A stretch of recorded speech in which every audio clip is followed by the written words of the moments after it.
Channel 3 is your vaccine authority. With COVID infections on the rise right now, some nursing homes and long-term care facilities are now requiring staff to be vaccinated to prevent more outbreaks.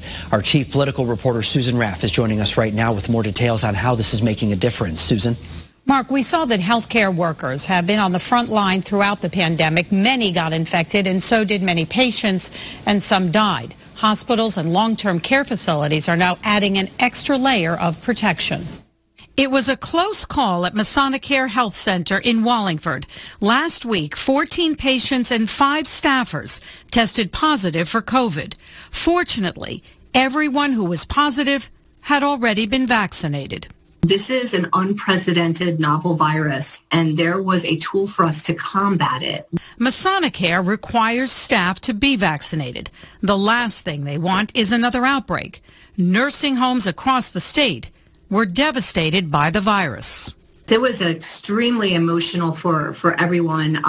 Early on when we went into the lockdown, we were trying to navigate this new virus, this enemy, if you will, and had really very little knowledge. Ann Collette says vaccines prevented people from getting very sick. Healthcare workers are bracing for another surge in COVID cases. In Louisiana, they've reinstated a statewide mask mandate, and hospitals are now struggling with having enough staff to keep up with what they're calling the highest volume of COVID-19 cases the region has seen so far. We are very well prepared in terms of people, resources, knowledge, and protective equipment. Doctors at Hartford HealthCare say they've learned a lot, and Connecticut's high vaccination rate of 70% will help keep people out of the hospital. And starting September 4th, all of their staff must be fully vaccinated. It's our responsibility to make sure we remain safe, we send the right message to the community, and we are ready to take care of the community.